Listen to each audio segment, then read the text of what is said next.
John 8 would begin with Mormont asking John if he is well, and immediately his raven would repeat the word well to him, making me think that there is definitely some interesting connection towards wells, especially given the lore that we have of the ancient history implies that wells most likely were used as some form of sacrifice. Now we find that John currently has still got injuries from when he burned his hand, and Mormont chopped off his beard as it caught fire during the instance of the previous John chapter. And given that John's burns apparently will heal and leave basic scars but no other damage, it can be inferred, at the very least, based on how long it takes burns to heal of that nature, it has been 3 weeks at the most. And it is revealed to us that while John is in extreme pain from his wounds, only getting relief by plunging his hand into buckets of snow and shaved ice, he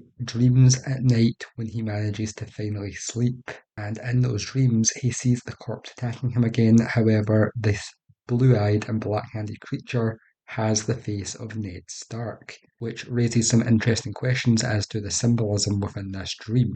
When John notes that a raven arrived last night and questions whether it might have brought word of Ned, the raven is said to taunt him with the word father. Mormont tries to silence it, but it just jumps out of the way and flies across the room, leading him to say that they are only good for grief and noise. He also questions why he puts up with the bird, which makes me think that clearly the bird must be inherited, otherwise why would the Lord Commander have to put up with it unless it just comes with the title of being Lord Commander? It just belongs there for some reason. It is revealed to us that the letter actually reveals to the wall that Barristan Selmy has been removed from the Kingsguard and that Clegane has been admitted into his position. It is also revealed that following the events we saw in that chapter, they tried to send men to seize Barristan Selmy, and he slew 2 of them and then escaped the city. Mormont then notes in disgust that we have white shadows in the woods and unquiet dead stalking the halls, and a boy sits upon the iron throne, which leads the raven to laugh. Boy, boy, boy, boy. Now, Mormont was hoping that Sir Barristan, of all people, would have been the last hope at getting aid to the wall, and with him gone, John wonders what exactly that entails for their future. It is also noted that they received no word of the fate of Ned or both of his daughters, and it is noted by the Lord Commander that they did send 2 copies of the letter with their best birds, but most likely Pycelle just did not decide to reply, as it would not be the first time or the last, as in King's Landing, they send what information they want you to know.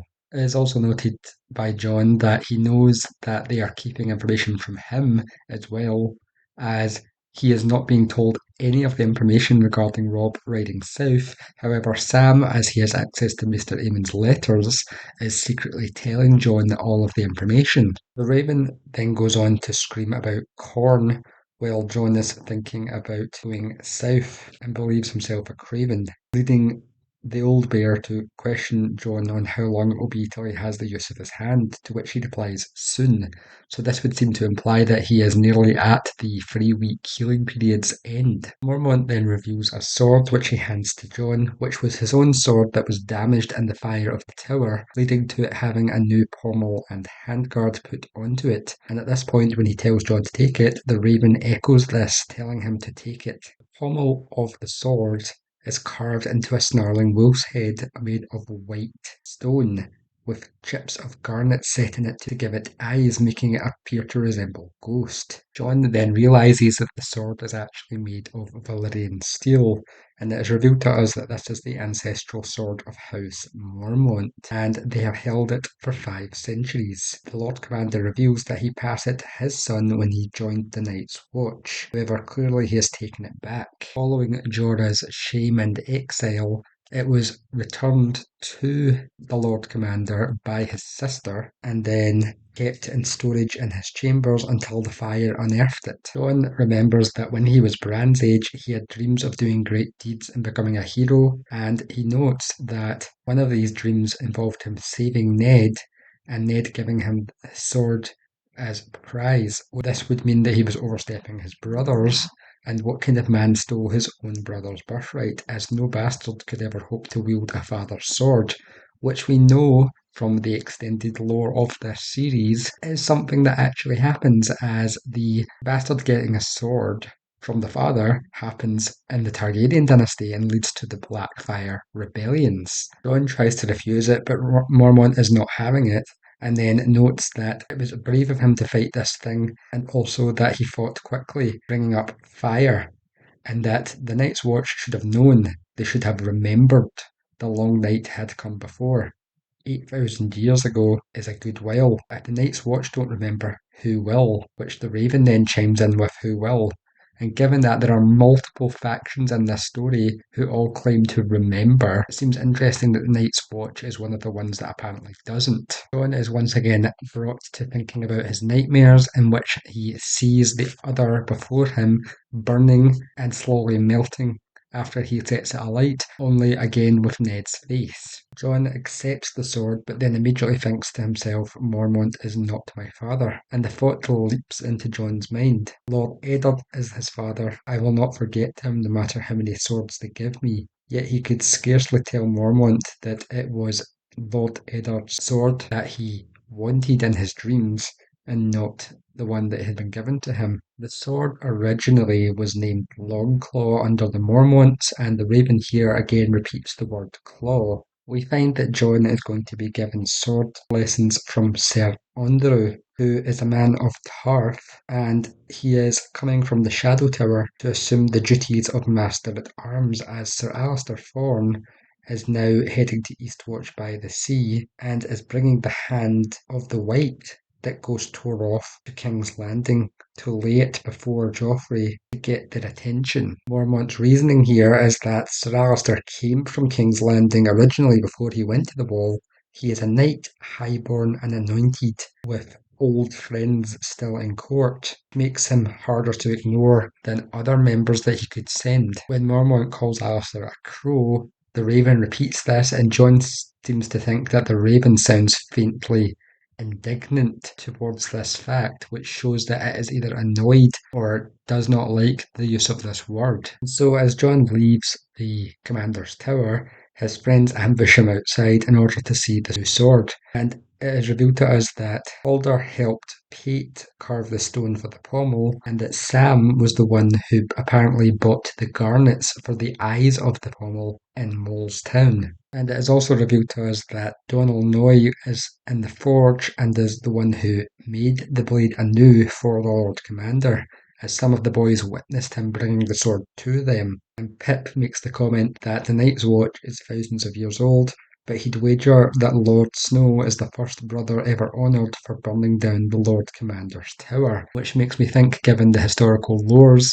that this is not the first time this has happened, as most likely back when the Night Fort was the main keep and the Night's Queen was there and the Night's King was ruling, it seems most likely that someone probably burned down that tower at some point in the battles that took place there. It is revealed to us that when Jon set the fire, it gutted the top two floors of the tower, and we find that this in itself was enough to destroy that one White. However, the other one that was brought in was also on a rampage and was taken down by a dozen swords after it was cut into so many pieces it could no longer function. However, before it died, it took out Sir Jeremy Riker and 4 other men. What is interesting here is we get our first instance of one of the Whites actually wielding a weapon, as while the one in the Lord Commander's tower appeared to not actually be able to wield any weapons against Jon, and the ones in the prologue never seemed to have any use of weapons. We see that this one, apparently after having its head removed, took the dagger from the person attacking it and then stabbed them in the bowels with it. Returns to his room, and we see Ghost is here, and notably they refer to Ghost's eyes as garnet to further bring the parallel between him and the pommel of the sword. Sam arrives at Jon's chambers, and Jon assumes he wants to see the sword, but Sam notes that he already has seen Valyrian steel before, as his father had heartsbane, which apparently always scared him, but it was so sharp that he was afraid if he ever used it, he would hurt one of his sisters. Sam reveals that Jon is summoned to Maester Aemon's chambers, And John immediately realizes that Sam has revealed that he's been telling John about the contents of the letters. Sam then notes that he thinks that Mr. Raymond just knew because he can see things that no one else can, which leads John to point out that he is blind, and this angers him. However, this does raise the question. Eamon does appear to have dragon dreams and visions, so much like we will see with Arya when she is in Bravos, perhaps being blind doesn't actually make Aemond unable to see, but instead gives him some form of higher ability to perceive things. Maester Aemond is in the rookery, and Jon assists him in feeding the ravens chunks of meat, and makes the comment that Mormont's bird likes fruit and corn, which makes Aemond comment that it is a rare bird, further pointing out that this raven is indeed somehow different from the others, as most of them prefer to eat grain, but they definitely prefer flesh, and he fears that they relish the taste of blood, noting that they are very much like men in that regard, and that not all ravens are the same, much like all men are not the same, which seems to be a subtle hint to the fact that the ravens or crows represent the children of the forest,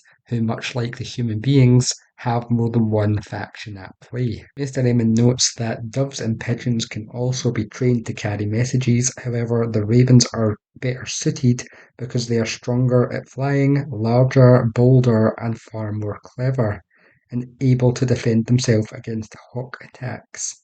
Yet ravens are black and they eat the dead, and so godly men abhor them. Baelor the Blessed was a godly man and tried to replace all the ravens with doves. Mr. Raymond notes that the Night's Watch prefers ravens, and then John notes that the wildlings call them crows, to which Mr. Raymond notes that the crow is just the raven's poor cousin. They are both beggars in black, hated and misunderstood. John wishes he understood what they were talking about and why. So Mr. Raymond is obviously trying to teach him some kind of lesson here. And Mr. Raymond brings up to him why the Night's Watch do not take wives or father children. And he notes it is because it is so they will not love, for love is the bane of honour and the death of duty. Raymond even questions if the day ever comes where Ned must choose between honour and the ones he loves, what would he do? Which is kind of ironic, as this is currently where Ned is in the story, in the dungeons, deciding on a choice between his honours and the life of his children. Jon even thinks to himself Ned would never dishonour himself, not even for love, then questions what honour is there in fathering a bastard. And Aemon notes that Ned was 1 in 1,000, as realistically anybody would give up any form of duty in order to save what they loved, as that is the way men are designed. And so it is noted that the original Night's Watch obviously had some form of catastrophic past, which led to them having to give up so much in the name of duty. And this also makes me wonder if clearly Ned, from the eyes of the people who are planning in the background in order to save the realm, has failed in his choices, as he should have chosen to do the duty of the realm over choosing his loved ones, and since he has now failed in that, they are now turning that attention towards Jon, making me wonder if Aemond is part of this group. It is noted that when Aegon slew Black Harren and claimed his kingdom, Harren's brother was Lord Commander on the Wall, with 10,000 swords to command. He did not march, as that is not the way of the Wall. In the days when the Seven Kingdoms were Seven Kingdoms, when the Andals swept across the lands, erasing the first men, the Watch did not forsake their vows. Raven can be as brave as any man when there is nothing to fear, and we all do our duty when there is no cost to it. This is yet another one of the lessons that are subtly being taught to Jon during his time at the Wall in order to make him a better leader. Now, Jon does the stereotypical teenage trope here of, you don't know my pain, how could you know what I'm going through?